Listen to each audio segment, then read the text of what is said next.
Hola, en aquest videotutorial us presentaré els primers passos perquè aprengueu a utilitzar el GeoGebra. Començarem per traçar un punt. Hem triat aquesta icona. Fixeu-vos que si col·loqueu el cursor a sobre del triangulet invertit, us apareix un menú desplegable. Entre totes les opcions hem triat la primera. Aquest punt, si voleu, podeu fer que aparegui etiquetat, botó de la dreta del ratolí i mostra etiqueta. Si torneu a agafar el cursor podeu canviar la posició de la lletra, col·locar-la en la posició que vosaltres vulgueu. Tornant a clicar sobre el botó dret del ratolí també us sortirien altres opcions, com per exemple l'opció propietats, que us permetria canviar el color, canviar l'estil de l'objecte. En aquest cas farem que l'objecte sigui un punt en forma de creu. Veieu, han canviat el color i l'aspecte, l'estil. Anem a traçar un altre punt. Botó de la dreta també perquè surti l'etiqueta del punt. Aquest serà el punt B. I ara anem a traçar una recta que passa per aquests dos punts. És la segona icona.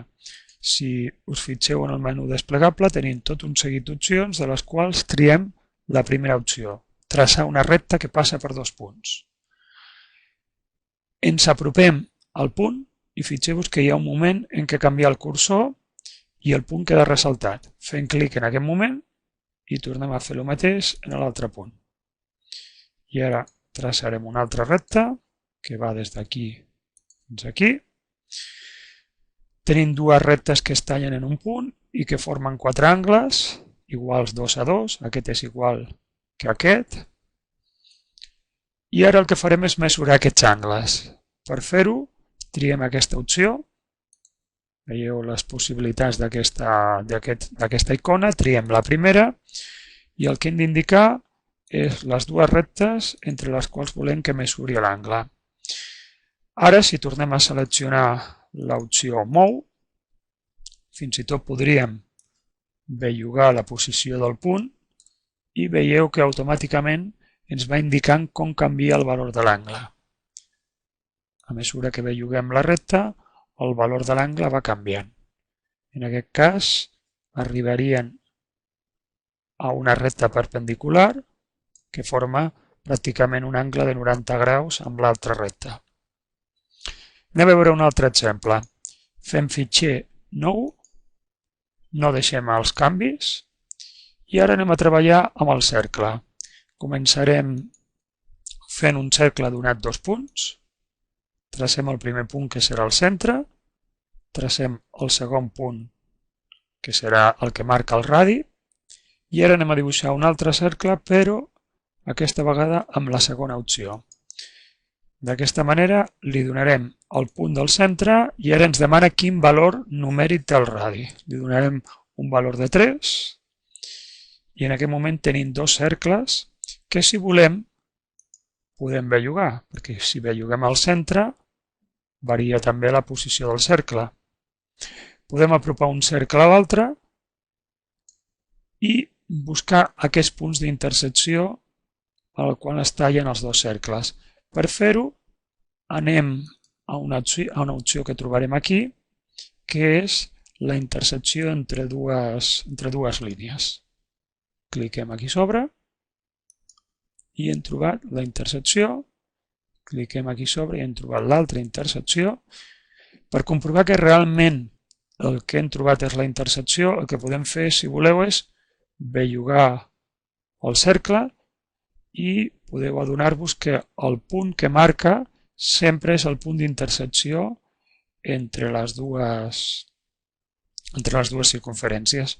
Ara, per exemple, podríem traçar una recta que passés per aquests dos punts, per aquest i per aquest, de forma que si bellugo la posició, tornem a agafar, el cursor, si bellugo la posició de la circunferència, automàticament també varia la línia. Un altre detall, si marco un punt a sobre de la circunferència, Aquest punt queda lligat a la circunferència, de forma que si ara agafo una altra vegada l'opció mou i bellugo el punt es bellugarà, però només en el recorregut de la circunferència. Aquest punt ha quedat lligat a la circunferència en la que estem treballant. Més possibilitats. Anem a fitxer nou. Ara us ensenyaré també una altra eina que permet utilitzar el GeoGebra, que és el dibuix, el traçat de polígons. Poden ser polígons regulars o irregulars, de 2, 3, 4 costats, el que nosaltres vulguem. Començarem per utilitzar aquesta primera opció que ens permet dibuixar un polígon donat un punt, un altre punt, un altre, i ara, si tornem al punt inicial, haurem tancat la nostra figura formant un triangle. Aquest triangle anem a dibuixar les seves alçades utilitzant aquesta eina, que és la recta perpendicular a un punt i perpendicular al segment. Agafem aquest punt i ha de ser perpendicular a aquest segment. Aquesta seria una de les alçades del triangle. Anem a dibuixar una altra. Aquesta seria l'altra i aquesta seria l'altra. El detall interessant aquí és que les tres alçades es tallen en el mateix punt. Fins i tot, si tornem a agafar l'eina mou i canviem les dimensions del nostre triangle, encara que canviem les dimensions del triangle, les tres alçades continuen tallant-se en el mateix punt.